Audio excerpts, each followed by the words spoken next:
आंसू तक निकल गया था, इतना दर्द आपके दिल में था। एमआईएम की पार्टी ने जिस तरीके से आपके साथ में जो टिकट ना देकर जो नाइंसाफ़ी की, क्या कहेंगे इसको? जी, इंसान के आंसू तभी निकलते हैं जब कोई बाहर वाला धोखा दे देना, उसका कोई एहसास नहीं होता, लेकिन जब अपना कोई धोखा देता है तो आंसू यकीनन निकलते हैं। और वो बहुत एक अफसोस वाले, बहुत दुख भरे आंसू होते हैं। वो एक धोखा अपनों से मिला है जो कि उम्मीद नहीं थी। खैर, अल्लाह की मसलियत रही होंगी, अल्लाह को आज़ाद उम्मीदवार कहकर चुना के लाना होगा, अल्लाह को और ज़्यादा इज़्ज़तों से नवाजना होगा, क्योंकि गैब का इल्म तो सिर्फ अल्लाह को ही है। सर, इसमें कई बार एलिगेशन लगे हैं कि खासदार इम्तियाज़ जलील साहब ने पैसे लेकर नए चेहरों को टिकट दिया है, पुराने लोगों को नहीं दिया। देखिए, पैसे लेकर टिकट दिए या नहीं दिए ये तो मैं नहीं बता सकता, क्योंकि उस बात के पुख्ता सबूत मेरे पास नहीं है। जिस तरह से आपने अभी कहा है उसी तरह से मार्केट के अंदर आवाम के दरमियान में ऐसे रूमर्स है कि पैसे लेकर टिकटों की तकसीमात की गई है। दूसरी बात मैं ये बताना चाहता हूँ कि नवे चेहरे नवे चेहरे नवे चेहरे, भाई कौन से नवे चेहरे? ये नवे चेहरे हर किसी के लिए नए हैं, ये पार्टी के लिए भी नवे हैं, आवाम के लिए भी नवे हैं। जिसने कभी आवाम के दरमियान में आकर आवाम के दुख दर्द को नहीं समझा, उनके मसाइल को हल करने की कोशिश नहीं की, ऐसे लोगों को टिकट दे दिया। कल तक के जो राष्ट्रवादी कांग्रेस के और बातिल ताकत वाले पार्टियां जाफरानी भगवाधारी पार्टियों के तलवे चाट रहे थे, ऐसे लोगों को जो है तो टिकट दे दिया। आने वाले वक्तों के अंदर कौन इंसान पार्टी के अंदर शिद्दत से काम करेगा? क्योंकि जो लोग काम कर रहे हैं इनको ये मालूम पड़ गया है कि पार्टी के अंदर कितनी भी मेहनत करो टिकट नहीं मिलता। 10-12 साल भी मेहनत करे तो टिकट नहीं मिलता। टिकट मिलने के अपने एक अलग तरीके हैं, ऐन वक्त के ऊपर जाओ और उस तरीके से टिकट ले लो। दूसरी बात, सबसे अहम बात यह है कि आज तकरीबन नगर सेवकों के टिकट काट दिए गए। इल्ला माशाअल्लाह 3 या 4 नगर सेवक को टिकट दिए गए हैं, बराबर है। अब जिन लोगों को टिकट दिया गया है, इन लोगों के जहन में ये बात आ चुकी है और बहुत अच्छी तरीके से आ गई है कि भाई हमको एक बार टिकट मिल गया, आने वाले 5 साल के बाद अब हमारा नंबर लगने वाला नहीं है। ये उनके दिमाग में बात आ गई है, अगला गिरा पिछला होशियार, ऐसी बात हो गई है। अब ये मजलिस इत्तेहादुल मुस्लिमीन में 5 साल तक के टिके रहेंगे, इस बात की क्या गारंटी है? क्योंकि उनको तो गारंटी है कि अगली बार अपना नंबर लगने वाला नहीं है। तो ये अगर इल्ला माशाअल्लाह चुनकर भी आ गए तो किसी और जमात के अंदर नहीं चले जाएंगे जिन जमातों से वो आए हैं, इस बात की गारंटी क्या है? और कई उम्मीदवार तो ऐसे हैं जो जाफरानी और भगवाधारी पार्टियों के साथ में थे। मजलिस इत्तेहादुल मुस्लिमीन का टिकट मिलने के बाद भी फेसबुक से उन्होंने किशन चंद तनवानी के साथ की अपनी प्रोफाइल फोटो अभी तक ये भी नहीं हटाई है। अगर हमको काटेंगे भी ना तो हमारे जिस्म में से हरा खून निकलेगा। मजलिस इत्तेहादुल मुस्लिमीन के 7/12 पे हमारा नाम लिखा हुआ है। देखिए, जब किसी का घर बिखरता है ना, माँ बाप को बड़ी तकलीफ होती है, बड़े भाइयों को बड़ी तकलीफ होती है। माँ बाप अपने घर को, अपने बच्चों को बचपन से संभाल के रखते हैं, उनको परवान चढ़ाते हैं, बड़ा करते हैं। और जब एक वक्त आने के बाद एक बच्चा अलग, दूसरा बच्चा अलग, तीसरा बच्चा अलग जब जाता ना, तो माँ बाप को तकलीफ होती, पड़ोसी को हंसी आती। तो इसी तरह से मजलिस इत्तेहादुल मुस्लिमीन को औरंगाबाद के अंदर हमने एक छोटे से पौधे से एक परवान और शाखदार और धारदार दरख्त हमने बनाया था, और इस दरख्त के पत्ते झड़ते हुए हम देख रहे, तो तकलीफ हमको हो रही, उनको नहीं हो रही जिन्होंने सब कुछ रेडीमेड देखा। देखिए, अल्लाह के नबी सल्लल्लाहु अलैहि वसल्लम के दौर के अंदर कुछ लोग ऐसे थे जो देखकर ईमान लाते थे, और कुछ जब तक कि वो मौजिज़ा नहीं देखते थे ईमान नहीं लाते थे। और कुछ साहबा ने अल्लाह के नबी रसूलुल्लाह सल्लल्लाहु अलैहि वसल्लम ने कहा कि अल्लाह एक है, मैं उसका नबी, उन्होंने मान लिया, ईमान लेकर आ गए। तो ये जितने भी लोग अभी यहाँ पे आए हुए ना, इनकी मिसाल उन देखकर ईमान लाने वालों की तरह है। इन्होंने सब कुछ तश्तरी में देखे, मजलिस इत्तेहादुल मुस्लिमीन की फैन फॉलोइंग देखे, पॉपुलैरिटी देखे, अवाम के अंदर इन्होंने सारी चीज़ें देखे, उसके बाद में ये एमआईएम के अंदर आए। हम कब आए थे? 2012 के अंदर, जब मजलिस इत्तेहादुल मुस्लिमीन का परचम लहराने वाला कोई नहीं था। मजलिस इत्तेहादुल मुस्लिमीन का नाम लेने से लोग डरते थे। अगर 4 जने एमआईएम का नाम ले बात करते खड़े रहते तो पुलिस वाले, क्राइम वाले, डीबी वाले आके सवाल करने लग जाते थे। औरंगाबाद शहर के अंदर मजलिस इत्तेहादुल मुस्लिमीन को लेकर अगर सबसे पहला गुनाह अगर किसी के ऊपर दाखिल हुआ होगा तो वो जफर बिल्डर है। 2012 के अंदर जब अससा 2013 के अंदर मेरे पास फोटो के, और जो कैमरामैन ने फोटो लिया था उसके ऊपर डेट वाइज आई हुई है। 2013 फरवरी के अंदर जब असदुद्दीन अवैसी को सबसे पहले हमने औरंगाबाद शहर के अंदर लेकर आए तो हमने एक स्टिकर छापे थे जिसके ऊपर असदुद्दीन अवैसी अकबरुद्दीन अवैसी साहब की फोटो थी और उसके ऊपर हमने लिखा था टू टाइगर। बताओ इसके अंदर क्या गलत था? कुछ भी गलत नहीं था भाई। ये एक स्टिकर बनाने के ऊपर मेरे ऊपर गुनाह दाखिल हुआ था। तो बहुत सारी कुर्बानियां आई भाई, लेकिन सारी कुर्बानियों को नज़रअंदाज करते हुए, मेहनतों को नज़रअंदाज करते हुए, अवाम की खिदमत को नज़रअंदाज करते हुए इम्तियाज़ जलील ने जो खेल खेला है ये इंतहाई गलत है। जानबूझकर इम्तियाज़ जलील ने हमारे लोगों के कैरियर बर्बाद करने की कोशिश की है, लेकिन अवाम हमारे कैरियर बर्बाद नहीं होने देंगी। लेकिन इम्तियाज़ जलील से इतना कहना चाहूँगा, सब याद रखा जाएगा, सब याद रखा जाएगा, सब याद रखा जाएगा। सर, जिस तरीके से आपने और आपके साथ में दीगर जो दो आपके दोस्त बिरादर है उन्होंने ये भी कहा है कि जिस तरीके से आप लोगों की जो मेहनत की वजह से आपने कई कार्यकर्ताओं को जोड़ा था जी, अलग अलग पार्टियों से लेकर आए थे, उनके साथ भी धोखा हो गया। भाई धोखा किसके साथ नहीं हुआ बताइए? किसी जमात के, किसी सियासी जमात के विरोधी पक्ष नेता का टिकट काट दिया जाता है भाई, इससे बढ़ के और क्या बात हो सकती है? नहीं सर, उन लोगों को भी बताया गया था कि हम आपको जो है तो आने वाले इलेक्शन के अंदर महानगर पालिका के टिकट देंगे, ये आश्वासन देकर उनको पार्टी में शामिल किया गया था। आप ही जैसे लोगों ने उनको शामिल करवाया था। बिल्कुल बिल्कुल बिल्कुल बिल्कुल सही बात है, बिल्कुल सही बात है। बहुत बड़ी गलती हुई हमारे से कि हमने लोगों को जोड़ा और उनसे कमिटमेंट किए गए, उनसे वादे किए गए, लेकिन वो इम्तियाज़ जलील अपने वादे पे खरे नहीं उतरे। हमारे कॉरपोरेटर है MCN अय्यूब भाई, उनको इलेक्शन के वक्त इम्तियाज़ जलील के पास में हम लेकर गए। मैंने अकेले नहीं, सभी नगर सेवक ने समझा बना के लेके गए भाई कौम में मिल्लत की बात है, आप आइए, आप हमारा साथ दीजिए। उन्होंने अपनी अच्छी भली उनकी जो पार्टी के अंदर उनका एक अच्छा मकाम था कांग्रेस पार्टी के अंदर, कांग्रेस पार्टी को छोड़कर मजलिस इत्तेहादुल मुस्लिमीन में आए, उनको टिकट देने का वादा किया गया, लेकिन ऐन वक्त पे उनका टिकट काट दिया गया। जिसमें मेरी हिदायत अली भी है, मीर हिदायत अली है, जो भी है भाई, जो मांग रहे थे, लेकिन मीर हिदायत अली है, लेकिन वहाँ पे मौजूदा कारपोरेटर भी थे हुसैनी। जैसे एक चीज़ और सुनने में आई सर कि आप जो रैली का जो परमिशन था उसको लेकर भी कई अटकलें हुई कि कई लोग चाह रहे थे कि आपको ये परमिशन नहीं निकले। इसके लिए बहुत सारी कोशिशें और साजिशें की गई, किसी तरह से परमिशन ना मिले इसकी भी कोशिशें साजिशें की गई। मैंने शनिचर के दिन परमिशन को डाला, अगला दिन इतवार आ गया बोल के टाला गया।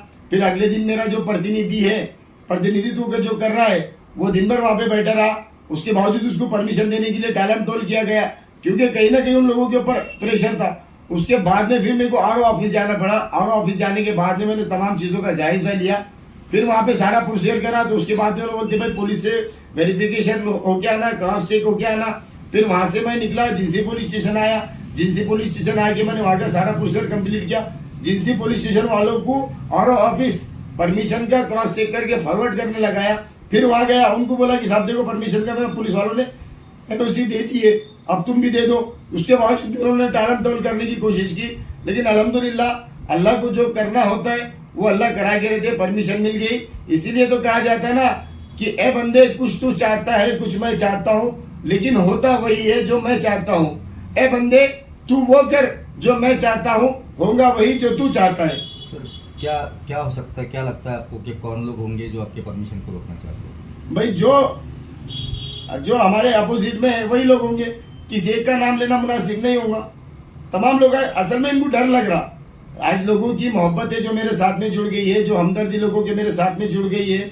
आप अगर देखेंगे यहाँ पे खड़े रहिए, यहाँ पे जो MIM के ऑफिस है वो खाली पड़े हुए, मेरा ऑफिस खचाखच रोजाना फुल भरा हुआ रह रहा। प्रभाग से लोग मुलाकातें करने के लिए आ रहे, खुद से अपने जेब से फूल शाल हार लेके आ रहे, और वोट देने का वादा भी दिला रहे, यकीन दिला रहे, कसमें खा के जा रहे कि भाई हम आपको वोट देंगे। और मैं आपके चैनल के जरिए से एक चीज़ तमाम औरंगाबाद शहर वासियों को कहना चाहता हूँ, क्योंकि मैंने कभी भी अपना वार्ड देखकर काम नहीं किया, मैंने कभी भी जात पात देखकर काम नहीं किया, इन चीज़ों से उठकर मैंने हमेशा काम किया है।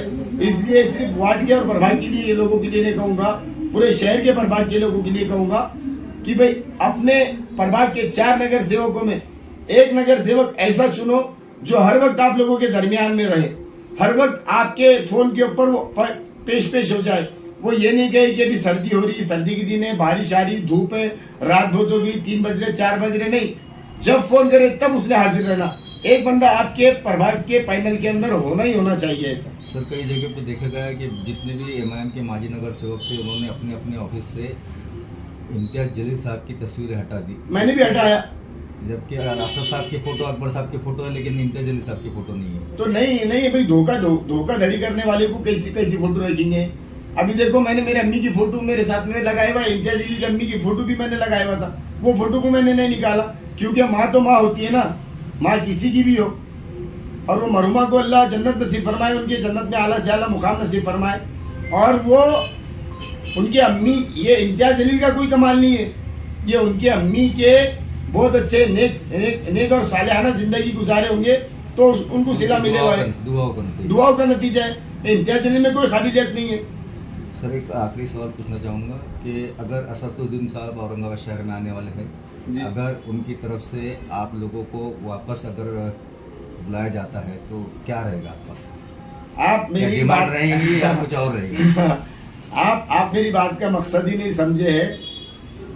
मजलिस इत्तेहादुल मुस्लिमीन सबसे पहली बात तो हमने छोड़े नहीं, ये उस बात का सबूत है। असदुद्दीन अवीसी साहब की फोटो यहाँ पे अभी भी लगी हुई है। मजलिस इत्तेहादुल मुस्लिमीन से हमारी कोई नाराजगी नहीं है। हमारी नाराजगी एक शख्सियत से है, हमारे इख्तिलाफात है और सियासी इख्तिलाफात है, और वो होना भी चाहिए। अगर असद साहब मिलने को आते हैं तो कोई मसला नहीं, अल्हम्दुलिल्लाह। हमने इमाम कहाँ छोड़े हैं, हम इलेक्शन कॉन्टेस्ट कर रहे हैं। ठीक है सर, ये एक आखिरी सवाल के आपने जो अपना पैनल बनाया है पक्ष का, क्या कहेंगे, क्या आह्वान देंगे पब्लिक को, और क्या बटन नंबर रहेगा, क्या निशानी रहेगी? मैंने साफ तरीके से बता देता है कि मैंने कोई पैनल नहीं बनाया हूँ। मैं और मेरी अहलिया, हमारे पैनल में सिर्फ 2 लोग हैं। मेरे पास में राष्ट्रवादी कांग्रेस पार्टी के भी लोग आए थे, मेरे पास में राष्ट्रवादी वाले भी आए थे, मेरे पास में समाजवादी वाले भी आए थे, और भी दूसरे पार्टी वाले भी आए थे, जो मुझसे कह रहे थे कि भाई हम आपको टिकट भी देते, हम आपको पार्टी फंड भी देते, नॉमिनेशन फॉर्म दाखिल करने के आधे घंटे तक जो उनका आप जाए वहाँ पे हम आपको एक भी फॉर्म ला के दे देते। मैंने इनकार किया। वो हो जाने के बाद में फिर कुछ लोग आए थे, भाई अपन मिल के पैनल बना लेंगे, अपन साथ में प्रचार करेंगे, तुम्हारी ताकत बढ़ जाएंगी, या फिर तुम्हारा खर्चा हम संभाल लेते। लेकिन मैं उन लोगों की जिम्मेदारी नहीं ले सकता जो कल क्या करेंगे। भाई देखो, अगर मैं मेरी जिम्मेदारी पे अगर किसी को वोट मांगूंगा कि भाई मेरे को एक वोट दो, इनको एक वोट दो, उनको एक वोट दो, अगर वो चुनकर आने के बाद में उन्होंने काम नहीं करे तो कल तो लोग मेरे को सवाल करेंगे कि भाई तुम्हारे बोलने के ऊपर हमने वोट दिए थे, वो काम नहीं कर रहे। तो मैं किसी की जिम्मेदारी लेना नहीं चाहता। मैं आवाम से सिर्फ इतना कहना चाहता हूँ कि मेरी पेशानी देखकर वोट कीजिए। मेरी निशानी है अलमारी ड मशीन में, और मेरी अहलिया की निशानी है सिलाई मशीन ब मशीन के अंदर। ओपन महिला में मेरी अहलिया है और ओपन पुरुष के अंदर मैं खुद हूँ। मैं आप तमाम लोगों से गुजारिश करता हूँ कि भारी से भारी अक्सरियत देखकर, भारी से भारी अक्सरियत से हमको कामयाब बनाइए। और इम्तियाज जलील से मैं कहना चाहता हूँ कि भाई आप हमसे हमारी निशानी छीन सकते हो, हमारी पेशानी नहीं छीन सकते। कल रैली निकलने वाली थी, एक खास बात आप इसको ज़रा नोट कीजिए। कल मेरी रैली निकलने वाली थी और जो मजमा और जो हुजूम जमा हुआ तो यहाँ पे एमएससीबी की लाइट कट कर दी गई, सारे मोहल्ले के अंदर अंधेरा कर दिया गया। अब बताइए, पॉलिटिकल पार्टी के प्रेशर के बिना ये सब हो सकता है क्या? ये मुनासिब है क्या? भाई सारे दिन से लाइट है और एंड रैली निकलने की नगारे बजना शुरू हुए और लाइट कट हो गई। लेकिन अल्हम्दुलिल्लाह अवाम ने सब्र किया। तो इम्तियाज जलील साहब, आप मेरी ज़िंदगी के अंदर अंधेरा करना चाहते हो, लेकिन अवाम रोशनी देना चाहती है, तो इसको कोई नहीं रोक सकता। ये हरकत नहीं होना चाहिए था। मेरी परमिशन के लिए बहुत ज़्यादा मेरे को जद्दोजहद करना पड़ी, रैली के अंदर अंधेरा कर दिया गया, लेकिन फिर भी मैं थक नहीं रहा हूँ, मैं मायूस नहीं हो रहा हूँ, मैं हार नहीं रहा हूँ, मैं चलता रहा हूँ, चल रहा हूँ। मैं तो अकेला ही चला था जानिबे मंजिल, मगर लोग साथ आते गए और कारवां बनता गया। सर आखिर में यही इसका रिजल्ट निकलता है कि आप नाराज इम्तियाज जलील से है, बस पार्टी बस से बस नहीं, बस असदुद्दीन बस बस बस आपने लाखों का सवाल कर दिया। मैं पार्टी से नाराज नहीं हूँ, मैं इम्तियाज जलील के फैसलों से नाराज हूँ। और नाराज क्यों ना हूँ? मेरे नाराज नहीं होने की वजह कि भाई मैं रात में 3 बजे तक इम्तियाज जलील को बोलता रहा। भाई मैंने साथ तो जिंदगी में कभी बोला नहीं, मैंने हमेशा यही बोलते रहा कि भाई मेरे को बता दो मेरी टिकट दे रहे या नहीं दे रहे, टिकट नहीं दे रहे होंगे तो वैसा बोल दो और दे रहे होंगे तो वैसा बोल दो।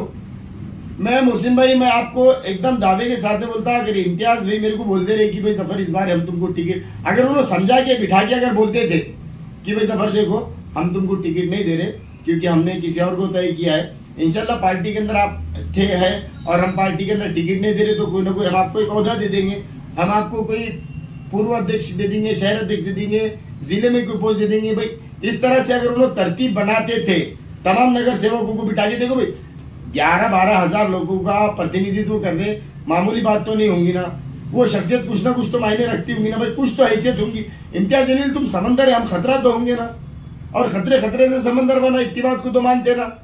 तो वो खतरा तुमने फिर से जमा करना था, उनको बोलना था कि भाई हम तुमको कहीं ना कहीं एडजस्टमेंट करेंगे, पोस्ट दे देंगे, नए बच्चों को मौका दो। और ये बोलना था कि भाई देखो तुम्हारे वार्ड के नगर सेवक तुम ही रहेंगे, ये बच्चे चुन के आएंगे, इनको तुम काम करना सिखाओ, कैसा करना कैसा नहीं। तो ये तरतीब अगर इम्तियाज जलील बना के लेके चलते थे तो दूसरों का छोड़ दो, बजाते खुद जफर बिल्डर बोल रहा मजलिस इत्तेहादुल मुस्लिमीन के लिए मैं कुर्बानी दे देता था, मैं इलेक्शन कॉन्टेस्ट नहीं करता था, अगर उन्होंने इस तरह से समझा के तो 3 बजे रात तक केमे को आस पे रखे, दिन निकल गया, 11 बजे तक इंतजार किया, उसके बाद में इम्तियाज जलील ने फोन उठाना बंद कर दिया। अगर तमाम जनता को मोहसिन भाई के चैनल के जरिए से तमाम जनता को अगर ये लगता है कि इम्तियाज जलील ने ये तरतीब करना चाहिए थी कि भाई हम आपको टिकट नहीं दे रहे लेकिन पार्टी के अंदर ओहदे दे रहे, आप तमाम की जिम्मेदारी है, जैसा तुमने MP MLA चुना के लाए थे ये नगर सेवकों को चुना के लाना भी तुम्हारी जिम्मेदारी है, तो हमारी और छाती चौड़ी हो जाती थी। हम बोलते थे नहीं यार अब इतनी बड़ी जिम्मेदारी मिल गई, असद साहब ने MP की जिम्मेदारी दिए थे तो हमने इम्तियाज जलील को MP बना दिए। सर इसमें एक चीज़ भी जो है तो सुनने में आ रही है कि इम्तियाज जलील पुराने नगर सेवक को टिकट ना देने का कारण ये है कि कल को वो मेरे आगे MP MLA वगैरह ना बन जाए, एक बड़ा धोखा ऐसा लोग बता रहे। मेरे को भी यही लगी, मेरे को भी यही लगता। मैं आपके चैनल के जरिए से देखने वाली तमाम अवाम को ये बात बताना चाहता हूँ, अवाम खुद जानती है भाई कि इम्तियाज जलील ने महाराष्ट्र के अंदर अपने से बड़ी क़यादत, बहुत अच्छा सवाल करे आपने, महाराष्ट्र से मेरे अकेले की क्या बात है, वो किसी को बड़ा नहीं देख, महाराष्ट्र के अंदर अपने से बड़ी क़यादत, ये अपने लेवल की क़यादत, ये अपने से थोड़ी सी नीचे वाली क़यादत भी इम्तियाज जलील ने उभरने नहीं दी। जो कोई पार्टी से बड़ा चेहरा जुड़ना चाहा इम्तियाज जलील ने उनको नज़रअंदाज किया, जो कोई पार्टी के अंदर ओहदेदारान थे उनको इम्तियाज जलील ने धीरे धीरे कम करने की कोशिश किया। एक थे फारूक शाब्दी जो नौजवानों के अंदर बहुत ज़्यादा उभरता हुआ चेहरा थे, लोग उनको बहुत ज़्यादा उनको मकबूलियत मिल रही थी और अभी भी मिल रही है, ऐसा नहीं है। उन्होंने बम्बई के अंदर मनोज जरांगी पाटिल साहब का जब आंदोलन हुआ आरक्षण को लेकर, तो उस आंदोलन के अंदर वो पेश रहे, वहाँ पे बम्बई की टीम को लेकर मजलिस इत्तेहादुल मुस्लिमीन के परचम तले उन्होंने वहाँ मेडिकल पहुँचाए, खाना पहुँचाए, पानी पहुँचाए, पोहे पहुँचाए, गाड़ी पंचर होने वालों के पंचर फ्री में करके दिए, मेरी आवाज़ बैठ गई है, उन्होंने सारे पंचर सब सारी चीज़ें उन्होंने करके दिए। अब वो जो लोग मुखलिसी से काम कर रहे थे, फारूक शाब्दी ने ऐसे लोगों के टिकट को फाइनल किया।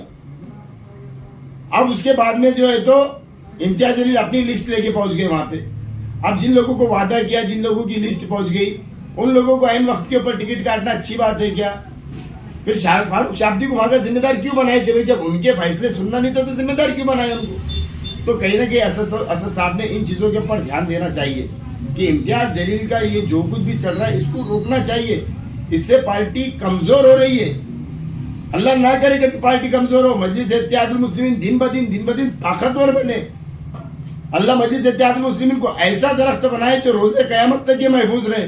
लेकिन ऐसी हरकतों की वजह से अगर जनता को लगता है कि मेरे सवालों में दम है, सही बात है, तो कमेंट बॉक्स में इसका ज़रूर जवाब दे कि इम्तियाज जलील ने जो औरंगाबाद के अंदर हरकतें की और जो महाराष्ट्र के अंदर हरकतें की उसके अंदर सच्चाई है या नहीं है। एक आखिरी बात, इम्तियाज जलील साहब यहाँ के MP रहे पूरे ज़िले के अंदर से उन्होंने एक सीट भी, अभी जो इलेक्शन हुए एक सीट भी चुना कर नहीं लाए। इसका जिम्मेदार इम्तियाज जलील तुम किसको मानते? MP तो तुम थे यहाँ के, अगर यहाँ पे चंबर भर गया तो नगर सेवक जिम्मेदार, अगर जिले के अंदर एक भी सीट चुनकर नहीं आ रही तो इसका जिम्मेदार कौन?